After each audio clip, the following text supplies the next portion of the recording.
இன்றைக்கி நம்ம பன்னீர் பட்டர் மசாலா எப்படி செய்யலான்னு பார்க்கலாம். இந்த ஒரு 2 பெரிய வெங்காயத்தை குட்டி குட்டியாக கட் பண்ணி எடுத்துருக்கேன். கொஞ்சம் கொத்தமல்லி இலை, ஒரு பெரிய தக்காளி அரைச்சி ஜூஸ் பண்ணி எடுத்துருக்கேன்.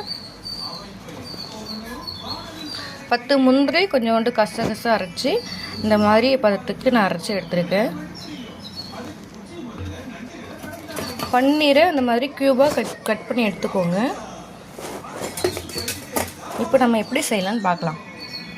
கடாயில் கொஞ்சம் எண்ணெய் ஊற்றிக்கோங்க. பிரியாணி இலை போட்டுக்கலாம். அது கூடவே கொஞ்சம் பட்டை போட்டுக்கலாம். நல்லா சூடாகட்டும். கட் பண்ணி வெங்காயத்தை போட்டுக்கலாம்.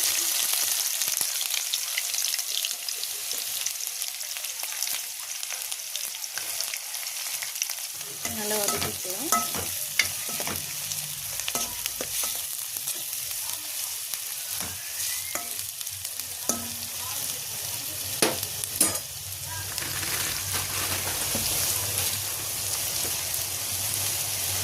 கொஞ்சம் உப்பு போட்டு வதக்கிக்கலாம்.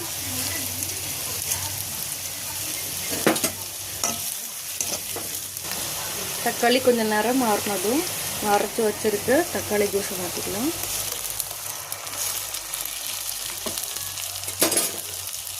நல்லா கிண்டி வச்சுக்கலாம்.